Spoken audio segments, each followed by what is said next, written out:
Ticket কেটে ডাক্তারের অপেক্ষায় আছেন রোগীরা। ডাক্তারের কক্ষে ঝুলছে তালা। কখন আসবে ডাক্তার, এই উত্তর জানা নেই কারোর। এই চিত্র ঝালকাঠি ১০০ শয্যা বিশিষ্ট সদর হাসপাতালের। দীর্ঘদিন ধরে নানা অনিয়মের আঁতুড়ঘরে পরিণত হয়েছে হাসপাতালটি। ফলে কাঙ্ক্ষিত সেবা থেকে বঞ্চিত হচ্ছেন হাজার হাজার রোগী ও স্বজনরা। সকাল 7টা বাজে আসছি, যে সিরিয়ালের জন্য তাড়াতাড়ি আসছি, যে ডাক্তার আসবে টিকিট নিয়ে দেখাবো। তো ডাক্তার এখন 8টা ওভার হয়ে গিয়ে 8:30 বাজে, এখন থেকে ডাক্তারের কোনো খবর নেই। তো আমরা কীভাবে তার কাছে কীভাবে সেবা নেব?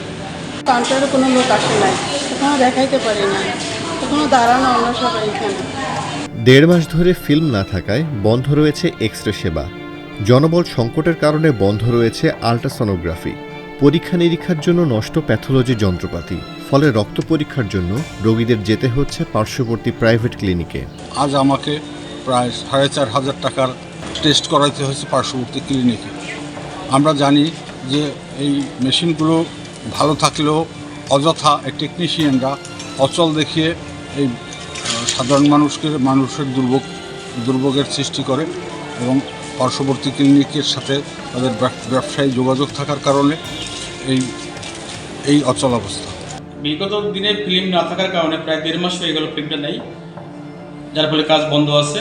আমাদের গত অর্থ বছরে বাজার দরের থেকে যিনি ঠিকাদার কর্তৃক প্রদত্ত দর বেশি হওয়ার কারণে আমরা এক্স-রে ফিল্ম ক্রয় করতে পারি নাই। নষ্ট সিসি ক্যামেরা, তত্ত্বাবধায়ক ও চিকিৎসকদের বাসভবনের লোহার গেট চুরিসহ নানান অনিয়মের অভিযোগ রয়েছে হাসপাতাল কর্তৃপক্ষের বিরুদ্ধে। এমনকি রোগীদের প্রতিদিনের খাবারের জন্য বরাদ্দ টাকা নিয়েও রয়েছে দুর্নীতির অভিযোগ।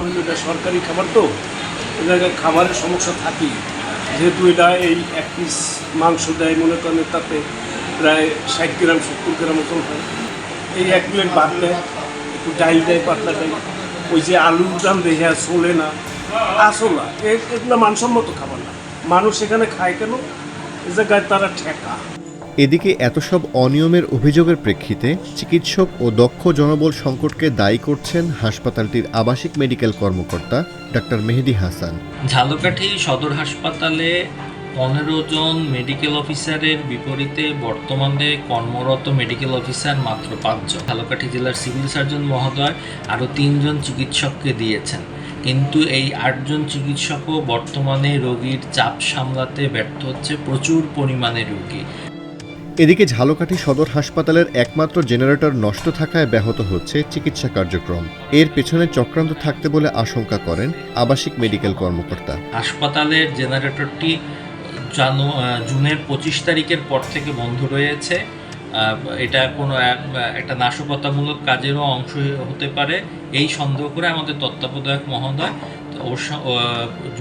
জুন মাসে ঝালকাঠি সদর থানায় একটা চিঠি দিয়েছিলেন, কিন্তু আজকে পর্যন্ত আমাদের হাসপাতালের জেনারেটরটি ঠিক হয়নি।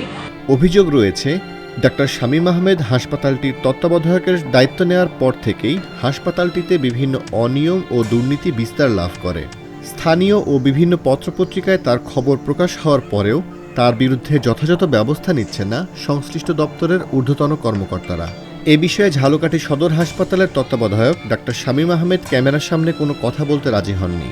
এদিকে সদর হাসপাতাল চত্বরে 70 কোটি টাকা ব্যয়ে নির্মিত 250 শয্যার 9তলা বিশিষ্ট একটি ভবনের 2023 সালে উদ্বোধন করা হলেও জনবল কাঠামো অনুমোদন না হওয়ায় চালু হচ্ছে না কার্যক্রম। ইতিপূর্বে আমাদের যিনি সংসদ সদস্য ছিলেন, উনি আমাদের এই কাজের ব্যাপারে যথেষ্ট অনীহা ছিলেন। কাজে আমরা চাচ্ছি এই বর্তমান এই যে উপদেষ্টা পরিষদের মণ্ডলীগণ রয়েছেন, ওনাদের নেতৃত্বে আমাদের ঝালকাঠি সদর হাসপাতালে যে কাজটি নির্মাণাধীন রয়েছে, এটি খুব দ্রুত সময়ের মধ্যে আমাদের এটি রোগীদের সেবার জন্য খুলে দেওয়া হবে। এই জন্য আমরা জোর দাবি জানাচ্ছি। হাসপাতালটিতে অভিজ্ঞতা সম্পন্ন ডাক্তারদের নিয়োগ ও উন্নত চিকিৎসার সব যন্ত্রপাতি প্রতিস্থাপনের দাবি এলাকাবাসীর। সেই সাথে নতুন হাসপাতালে চিকিৎসা শুরু করার দাবিও তাদের।